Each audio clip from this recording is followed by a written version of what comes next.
16 Aku akan memperlakukanmu dengan baik. 6. Gu Yusheng telah begitu kejam sehingga Qin Ziyi tidak bisa bangun dari tempat tidur selama beberapa hari berturut-turut. Untungnya bagi dia, Liang Douzhou tidak memiliki acara mendatang, jadi Qin Ziyi tidak harus keluar. Dia bisa tinggal di rumah dan beristirahat dengan baik. Seminggu telah berlalu sejak ia berhasil lolos dari malam yang mengerikan itu. Dan dalam minggu itu, Gu Yusheng tidak pulang ke rumah sama sekali, sama seperti sebelumnya. Hanya Gu Yusheng sendiri dan mereka yang berada di mansion keluarga Gu yang tahu nomor telepon rumah Gu Yusheng. Semenjak Qin Ziyi mulai tinggal di rumahnya, Gu Yusheng memperlakukan rumah itu seolah rumah tersebut tidak pernah ada dan ia tidak pernah menelepon. Karena itulah, telepon di rumah itu hanyalah seperti sebuah dekorasi, selain jika mansion keluarga Gu menelepon. Sore itu, ketika telepon berdering, pengurus rumah berada di dapur mempersiapkan teh buah. Sementara Qin Ziyi, yang kebetulan sedang duduk di sofa ruang keluarga menonton TV, mengangkat telepon tanpa melihat nomor yang muncul di layar karena ia berpikir itu ada telepon dari mansion keluarga Gu. Pesawat telepon belum lagi sampai di telinganya ketika perintah ringan terdengar darinya, suruh dia bersiap-siap dan aku akan datang menjemputnya pukul 6 malam ini. Itu adalah suara Gu Yusheng. Tangan Qin Ziyi tiba-tiba menjadi beku. Ia mungkin berpikir pengurus rumah yang telah mengangkat telepon dan, dia, yang ia sebutkan tentulah merujuk pada Qin Ziyi, bukan. Sebelum Qin Ziyi memutuskan akan menjawab telepon itu sendiri atau membawa pesawat telepon ke dapur dan membiarkan pengurus rumah yang menjawab, Gu Yusheng di ujung sambungan lainnya nampaknya menyadari ada sesuatu yang salah, sehingga tiba-tiba ia berbicara lagi, nadanya sangat jelas terdengar lebih dingin, "Kenapa kau yang menjawab telepon?" Ia tidak memberikan kesempatan pada Qin Ziyi untuk menjawab. Ini adalah perintah kakek. Malam ini, engkau akan menghadiri pesta amal di Hotel Beijing. Ketika ia berbicara, ia sengaja menekankan pada kata kakek. Meskipun ia hanya menginformasikan tentang pesta tersebut, Qin Ziyi masih dapat menangkap arti dari kata-katanya. Gu Yusheng pasti berpikir jika ia mendatangi kakek agar Gu Yusheng mengajaknya ke pesta amal itu. Seolah untuk membuktikan tebakannya, Gu Yusheng berbicara lagi. Tindakanmu sangat tepat waktu. Aku baru saja kembali dari perjalanan bisnis ketika panggilan kakek datang. Ia memberikan sedikit tawa kecil yang lembut, tetapi bahkan dari seberang sambungan pun Qin Ziyi dapat merasakan sindirannya. Kemudian, Gu Yusheng segera menutup telepon. Pantas saja minggu ini terasa sangat damai, tanpa telepon dari mansion keluarga Gu sama sekali. Ternyata karena Gu Yusheng sedang berada dalam perjalanan bisnis. Sekarang, segera setelah ia kembali, kakek segera mengambil kesempatan dan mencoba mempersatukan mereka kembali. Qin Ziyi tahu bahwa kakek hanya bersikap baik, tapi, kebaikan kakek ini justru yang menjadi alasan mengapa ia menderita lagi dan lagi. Mimpi buruk seminggu yang lalu itu masih cukup membuatnya merinding ketakutan. Dan jika ia dan Gu Yusheng benar-benar akan bertemu nanti malam, siapa yang tahu apa lagi yang akan dilakukan Gu Yusheng untuk menyiksanya. Dua pertemuan yang pertama sudah terlalu tak terduga, tetapi kali ini akan berbeda. Jika ia sudah tahu bahwa ia akan menderita, ia tidak akan memberikan dirinya untuk keadaan seperti itu lagi. Qin Ziyi dengan tenang merenungkan masalah ini. Ketika sesaat ia menatap keluar jendela kepada sinar matahari sore yang cerah, kata-kata perjalanan bisnis yang baru saja disebutkan Gu Yusheng muncul di benaknya, dan itu memberinya sebuah ide. Dia dengan cepat mengambil pesawat telepon dan memutar nomor. 17 Aku akan memperlakukanmu dengan baik. 7. Qin Ziyi menelepon ke mansion, dan tak lama kemudian telepon diterima oleh pengasuh Sang. Selamat siang, di sini dengan mansion keluarga Gu. Qin Ziyi memberi salam pengasuh Sang sebelum ia mengutarakan maksudnya, apakah kakek ada di rumah? Tuan Besar, ya, ia sedang beristirahat. Aku akan memanggilnya. Tepat setelah pengasuh Zhang mengakhiri perkataannya, Qin Ziyi bisa mendengar serangkaian langkah kaki yang semakin hilang di belakangnya. Percakapan terdengar dari kejauhan, dan sama-sama ia mendengar pengasuh Zhang berkata pada kakek, ini adalah telepon dari Nyonya Muda. Setelah beberapa saat, Tuan Besar Gu menerima telepon, Xiao Kou. Qin Ziyi masih belum dapat terbiasa jika orang memanggilnya dengan sebutan Nona Liang atau Xiao Kou, walaupun ia sudah berakting sebagai Liang Douzhou selama lebih dari 1 bulan. Tanggapannya selalu telat sejenak setiap kali seseorang mencari Liang Douzhou. Tak terkecuali kali ini, setelah beberapa saat terdiam, Qin Ziai dengan ragu bereaksi pada kakek. Kakek, ia langsung membicarakan inti masalah. Yuseng meneleponku tadi dan berkata kakek ingin kami menghadiri makan malam amal bersama malam ini. Setelah berhenti sejenak, ia pun melanjutkan, tapi maaf sekali kakek. Aku akan pergi ke Amerika malam ini karena aku akan melakukan beberapa syuting mulai besok hingga seterusnya, jadi kemungkinan aku harus melewatkan makan malam hari ini. Di sisi lain dari sambungan telepon, Tuan Besar Gu terdiam cukup lama, sebelum akhirnya berucap, Xiaoko, apakah Yuseng menghalangimu untuk datang? Tidak, kakek, ini benar-benar hanya kebetulan. Ia mencoba berbicara dengan gaya menggoda, pengambilan film ini sudah dijadwalkan dari beberapa waktu yang lalu. Jika engkau tidak percaya padaku, kakek bisa mengecek lewat berita. Aku tak akan berbohong padamu jika memang benar tidak ada syuting. Tuan Besar Gu terhibur oleh jawaban Qin Ziai dan ia tertawa. Tentu saja, pekerjaan harus diutamakan. Aku hanya khawatir jika kau diganggu oleh anak itu, Gu Yuseng. Pada akhirnya, ini berarti lebih banyak ketidakbahagiaan di antara kalian berdua. Qin Ziai menutup telepon setelah percakapan mereka. Ia segera pergi menuju kamarnya di atas dan mulai mengepak kopernya. Secara teknis, ia tidak mengarang alasan. Dia benar-benar akan melakukan syuting di Amerika, tetapi tiket pesawat yang dipesannya sebenarnya untuk penerbangan besok. Setelah selesai mengepak, ia menghubungi manajernya dan meminta agar penerbangannya dimajukan menjadi hari ini. Kemudian ia menyeret kopernya ke lantai bawah. Sebelum ia meninggalkan rumah, Qin Ziai meminta pengurus rumah agar menghubungi Gu Yuseng untuk memberitahu kepadanya bahwa Qin Ziai tidak bisa menghadiri acara makan malam, karena secara mendadak ia harus mengikuti syuting. Karena itu, Gu Yuseng tidak perlu menjemputnya sama sekali. Juga, ia mengingatkan pengurus rumah untuk mengatakan padanya bahwa ia sudah memberitahu kakek tentang ini. Ketika si pengurus rumah menelepon, Gu Yuseng sedang duduk di kantornya yang terang dan luas, membaca dan menyetujui dokumen-dokumen. Ia bahkan tidak melihat ke layar ponselnya saat ia menekan tombol jawab, mengangkatnya ke telinganya, dan menjawab telepon sambil menandatangani dokumen. Tuan Gu, Nona ingin agar aku meneleponmu. Ketika mendengar kata, Nona, ia mengerutkan kening dan kejijian melintas di matanya. Ia mendengus dan bersiap untuk pura-pura tuli terhadap apa yang akan dikatakan oleh pengurus rumah. Pengurus rumah di ujung lain sambungan telepon merasa terancam oleh dengusan Gu Yuseng dan gemetaran ketika berkata, Nona mengatakan bahwa ia akan terbang ke Amerika malam ini karena ia ada pekerjaan mendadak yang harus dilakukan. Ia tidak akan menghadiri makan malam amal pada malam ini, dan Anda tidak perlu menjemputnya. Gu Yuseng segera berhenti di tengah kegiatannya membolak-balik dokumen. 18 Aku akan memperlakukanmu dengan baik. 8. Nona juga mengatakan bahwa ia sudah memberitahu Tuan Besar Gu tentang hal ini. Gu Yuseng merasa terkejut mendengar ini. Awalnya ia terdiam dalam keadaan kaget, kemudian ia beralih melihat pada telepon genggam di tangannya, seperti bertanya apakah ia telah salah mendengar.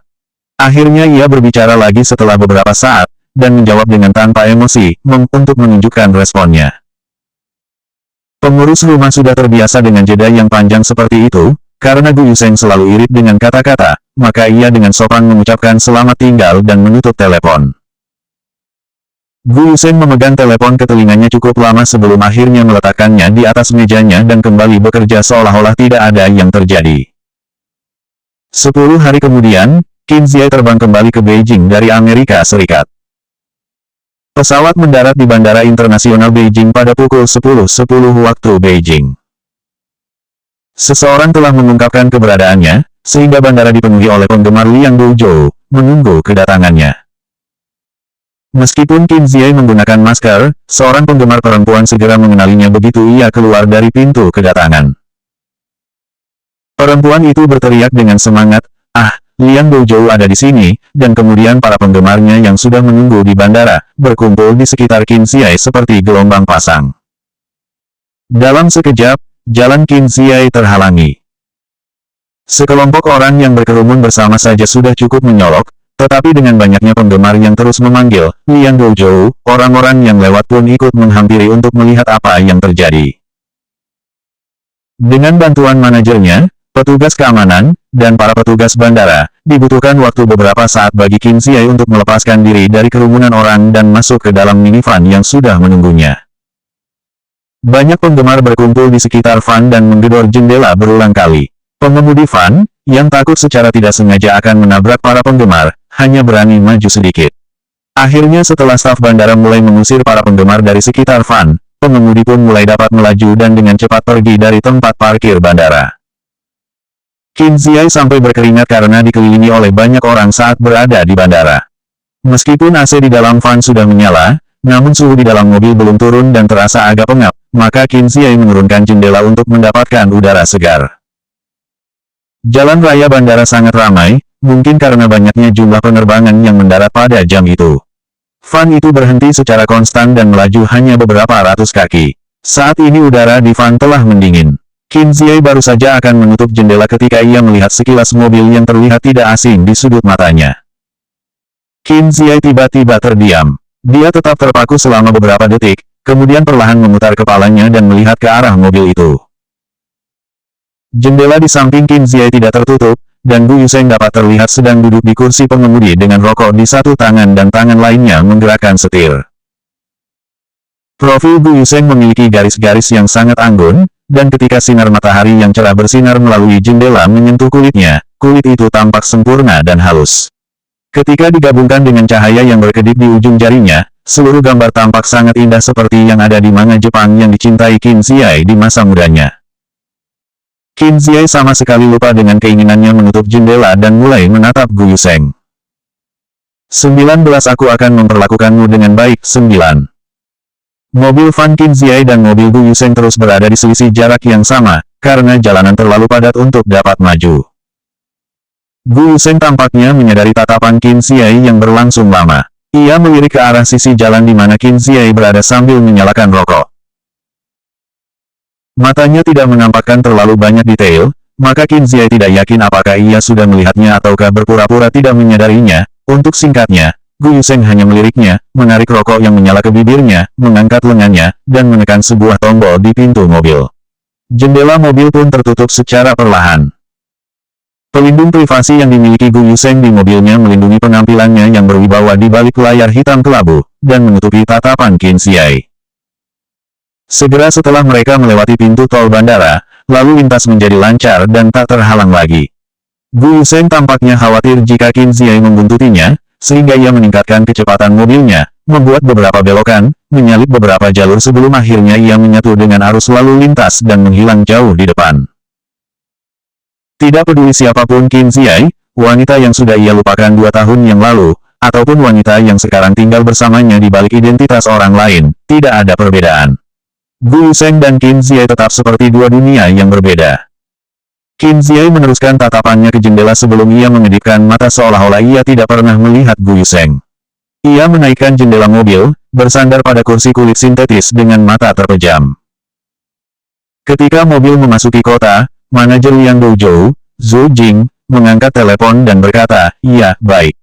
Ia menutup telepon dan berkata pada pengemudi, "Menuju Clubhouse Majestic." Qin Ziai membuka matanya dengan penuh tanda tanya, dan memandang Zhou Jing. Zhou Jing yang tahu apa yang menjadi pertanyaan Qin Ziai bahkan sebelum ia bertanya, menjelaskan, undangan dari Lu Bancheng. Zhou Jing terdiam sejenak, menyadari bahwa Liang Douzhou bukanlah Liang Douzhou yang sebenarnya. Ia menambahkan, salah satu teman Liang Douzhou yang kaya. Qin Ziai mengerti bahwa ia sudah dibayar untuk bekerja dan karena itu, bahkan jika itu adalah pesta yang enggan ia hadiri, ia tetap mematuhi permintaan Zhou Jing tanpa keberatan. Pesta makan siang di Clubhouse Majestic baru akan dimulai ketika Zhou Jing menerima telepon. Pesta di ruang klub sedang berlangsung dengan meriahnya ketika mereka tiba. Dalam ruangan seluas 150 kaki persegi, ruangan itu penuh sesak dengan orang-orang sehingga tidak ada kursi tersisa di sekitar meja-meja bundar. Tuan rumah, Lu Bancheng, dengan cepat menyuruh pelayan untuk membawa 2 kursi lagi. Melihat bahwa meja itu menjadi terlalu sempit dengan tambahan 2 kursi lagi, maka pelayan menempatkan 1 kursi di masing-masing meja. Zhou Jing mengambil kursi kosong yang terdekat dengannya, sementara Qin Ziai duduk di kursi yang lainnya. Setelah ia duduk, ia menyadari ada sesuatu yang salah. Ia melihat ke sisi kanannya dan menyadari bahwa Gu Yusheng duduk di dekatnya, memegang rokok, sambil mendengarkan dengan serius orang yang sedang berbicara di sebelahnya. 20 aku akan memperlakukanmu dengan baik. 10. Di dalam ruangan khusus itu sangatlah bising sehingga meskipun Qin Ziai duduk di sebelah Gu Yuseng, ia tidak bisa mendengar pembicaraan mereka dengan jelas. Sedangkan Gu Yuseng sendiri, seluruh perhatiannya tercurah kepada seseorang yang sedang berbicara dengannya, sehingga ia sama sekali tidak menyadari ada kursi tambahan diletakkan di sebelahnya. Sampai ketika seseorang mengenali Qin Ziai sebagai Liang Douzhou dan berlari menghampirinya untuk bersulang dengannya, berteriak memanggil nama Liang Douzhou, barulah Gu Yuseng yang sedang mematikan rokoknya di asbak tiba-tiba terdiam. Setelah beberapa saat, ia memutar kepalanya perlahan dan mulai melihat kepada Qin Ziai dengan tenang. Menyadari bahwa Gu Yuseng melihat padanya, Qin Ziai, yang baru saja bersiap untuk berdiri dan bersulang dengan yang lainnya, tiba-tiba menjadi sedikit kaku. Tapi untungnya, sama seperti ketika Qin Ziai meninggalkan bandara, Gu Yuseng hanya sekejap melihat Qin Ziai. Gu Yuseng tidak memulai percakapan apapun dengannya, dan Qin Ziai tentu saja tidak punya keberanian untuk memancingnya. Gu Yuseng bertindak seolah-olah Qin Ziai tidak ada dan melanjutkan percakapan dengan orang di sebelahnya. Qin Ziai berpura-pura tenang. Ia bersulang dengan orang yang menghampirinya dan menghabiskan anggur di gelasnya. Sambil meletakkan gelasnya, Qin Ziai mencuri pandang pada Gu Yuseng melalui sudut matanya. Ia tidak tahu apakah ini hanya suatu khayalan, tapi ia merasa bahwa Gu Yuseng, yang dari tadi sangat santai, entah mengapa sekarang bersikap dingin. Seseorang yang sedang bercakap-cakap dengan Gu Yuseng menangkap Qin Ziai sedang memandang padanya, dan ketika Gu Yuseng sedang mengambil rokok baru dari tasnya, pria itu tiba-tiba bertanya dengan keras kepada Gu Yuseng, "Apakah kau kenal dia?" "Tidak," jawaban Gu Yuseng seperti teredam karena ia sambil menyalakan rokok baru lagi di mulutnya. "Oh, aku pikir kalian saling kenal, karena tadi ia melihat padamu." Pria itu menambahkan lagi, mungkin berpikir bahwa Qin Ziai, yang sedang berbicara dengan orang lain, tidak bisa mendengarnya. Gu Yuseng mengisap rokoknya, kemudian menarik rokok itu dari mulutnya menggunakan jari-jari. Ia mengejek dengan santai dan dengan kejijikan yang sangat jelas berkata, "Bisakah kita tidak membicarakan hal-hal yang membuat orang muak?" Qin Ziai telah mendengar semua yang sedang dibicarakan oleh mereka berdua, dan setelah mendengar kalimat terakhir Gu Yuseng, jari-jarinya gemetar sesaat, dan anggur di gelasnya terpercik mengenai manset ke meja Gu Yuseng. "Maafkan aku," Qin Ziai bergegas mengambil tisu dan mencoba membersihkan manset Gu Yuseng. Saat itu tisu masih berada jauh dari Gu Yuseng, tetapi ia seperti berhadapan dengan ular berbisa. Ia menyentakkan tangannya menjauh, bangkit berdiri, dan menendang kursinya sambil berkata, "Permisi," kepada orang yang berada di sebelahnya, dan dengan cepat berbalik meninggalkan ruangan. Gu Yuseng tidak pernah kembali. Qin Ziai tentu saja bisa melihat bahwa Gu Yuseng tidak datang kembali karena kehadirannya. Ketika makan malam hampir berakhir, Qin Ziai menggunakan kelelahannya setelah penerbangan jarak jauh sebagai alasan dan pergi setelah memberitahu Zhou Jing. Karena apa yang telah diminumnya, Qin Ziai segera jatuh tertidur setelah ia tiba di rumah. Ketika malam datang, Qin Ziai dibangunkan oleh sebuah telepon dari Zhou Jing. "Aku minum terlalu banyak, datang dan jemputlah aku." Zhou Jing memberikan alamat rumahnya, kemudian menutup telepon. Alamat yang dikatakan Zhou Jing adalah alamat sebuah villa pribadi yang pernah Qin Ziai datangi sebelumnya, maka ia tidak asing dengan lokasi itu dan bisa menemukannya dengan mudah. Tepat ketika Qin Ziai keluar dari mobilnya, ia melihat Gu Yuseng melalui pagar villa. Ia sedang bersandar pada sebuah pohon ara di halaman villa dan sedang berbicara di telepon. Selanjutnya bab 21 bermain-main denganku. 1.